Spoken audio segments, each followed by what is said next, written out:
Hello students, how are you. I hope आप लोग अच्छे होंगे। मैं भी अच्छा हूँ। तो आपका स्वागत है मेरे प्यारे इस चैनल में जिसका नाम है क्रैक केमिस्ट्री। तो आज हम लोग पढ़ेंगे केमिकल रिएक्शन एंड इक्वेशन का types of chemical reaction topic. इससे पहले का टॉपिक और ये टॉपिक आपको मेरे चैनल में मिल जाएगा, आप इजीली देख सकते हैं। तो oxidation reaction, reduction reaction, redox reaction, combination, decomposition, displacement, double displacement, exothermic reaction, endothermic, corrosion and rancidity, ये सभी रिएक्शन को पढ़ लीजिएगा तो चैप्टर क्लियर हो जाएगा। क्लियर है यहाँ तक? चलिए अब आगे बढ़ते हैं। किसी भी रिएक्टेंट में ऑक्सीजन एटम का एडिंग होगा और प्रोडक्ट का फॉर्मेशन होगा तो this type of chemical reaction is called oxidation. अगर ऐसा नहीं हुआ तो किसी भी रिएक्टेंट से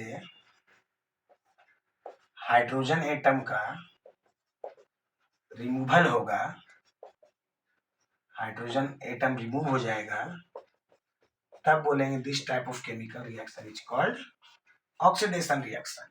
या तो ऑक्सीजन का एडिंग होगा रिएक्टेंट में या तो हाइड्रोजन का रिमूवल होगा रिएक्टेंट से, तब बोलेंगे उसको ऑक्सीडेशन रिएक्शन। जैसे यहाँ वाटर था, यहाँ O2 में यहाँ पे O के साथ हाइड्रोजन है लेकिन यहाँ पे O के साथ हाइड्रोजन नहीं है, मतलब वाटर से हाइड्रोजन क्या हो गया, रिमूव हो गया। अब second type reduction reaction, just इसका अपोजिट है। Adding of hydrogen H2 gas plus O2 gas बन जाता है H2O लिक्विड। तो O में हाइड्रोजन नहीं था लेकिन यहाँ पे हाइड्रोजन है, तो adding of hydrogen, adding of hydrogen. तो एडिंग ऑफ हाइड्रोजन होगा या रिमूवल ऑफ ऑक्सीजन होगा। कहां से? तो रिएक्टेंट से। तब बोलेंगे कौन सा रिएक्शन? Reduction reaction. क्लियर? इसी दोनों रिएक्शन को मिला के बना हुआ है रिडॉक्स रिएक्शन। तो रिडॉक्स रिएक्शन क्या है? तो oxidation reaction and reduction reaction simultaneously होगा।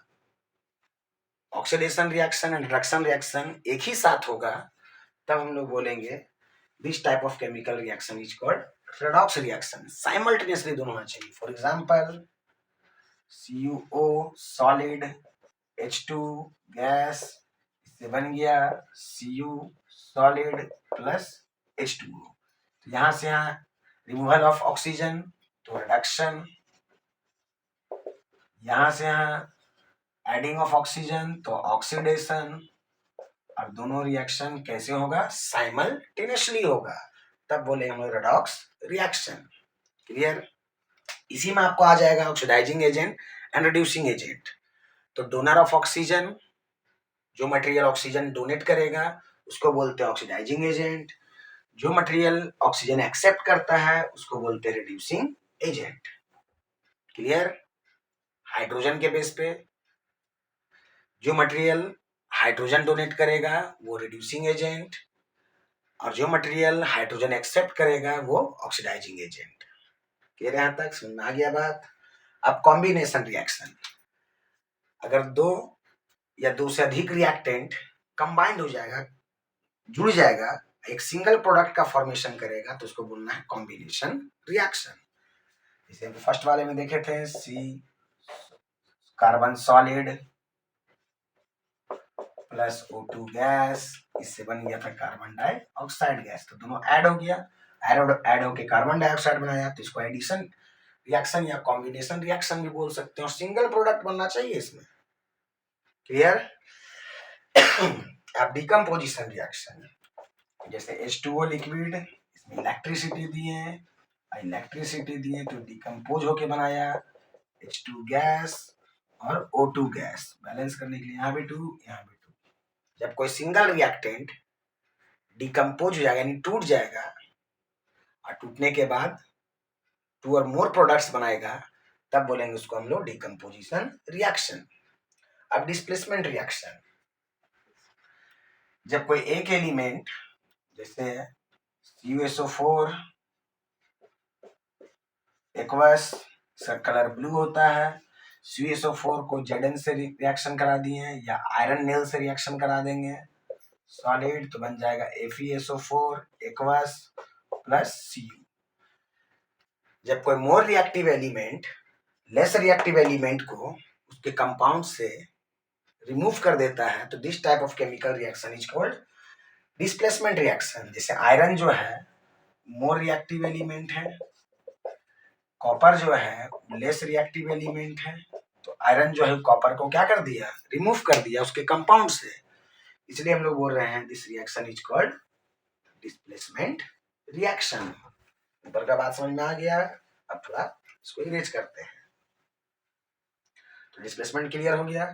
डबल डिस्प्लेसमेंट रिएक्शन, अगर कोई दो कंपाउंड जैसे AgNO3 एक्वस और उसके बाद NaCl एक्वस दोनों रिएक्शन करेगा तो बन जाएगा AgCl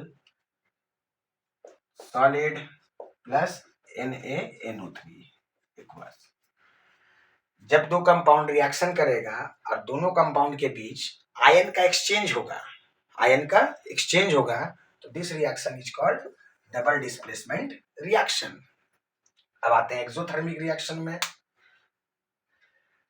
जब किसी मटेरियल से हीट रिलीज होगा और न्यू मटेरियल का फॉर्मेशन होगा, तो this type of chemical reaction is called exothermic reaction.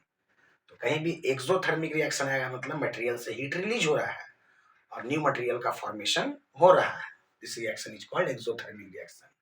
Respiration is called exothermic reaction, क्योंकि रिस्पायरेशन करते हैं हम लोग तो एनर्जी रिलीज करते हैं, इसलिए इसको बोलते हैं हम एक्सोथर्मिक रिएक्शन।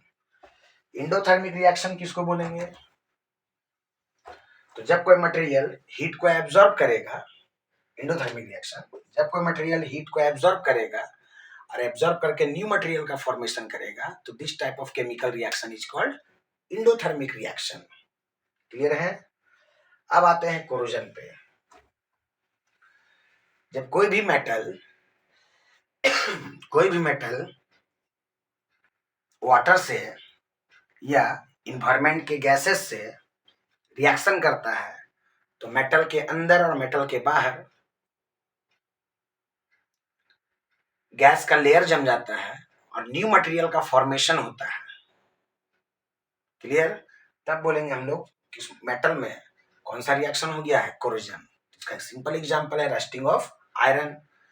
कॉपर का न्यू कॉपर का कलर होता है ब्राउन, जब उससे ऑक्सीजन से रिएक्शन कर लेता है कॉपर सॉलिड ऑक्सीजन गैस से रिएक्शन कर लेता है तो इसका कलर हो जाता है ब्लैक।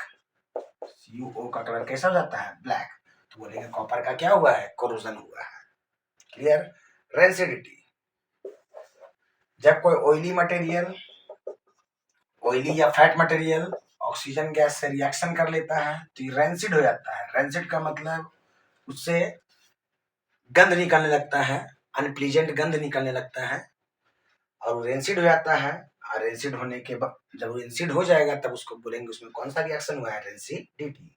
जैसे पीकल में अचार ऑक्सीजन गैस से रिएक्शन कर जाता है तो भुआ जाता है, भुआ गया इसका मतलब कि उसमें रेंसिडिटी केमिकल रिएक्शन हुआ है। क्लियर। तो आ गया है बात समझ में, शॉर्ट रिवीजन भी हो गया। चलिए आगे बढ़ते रहिए।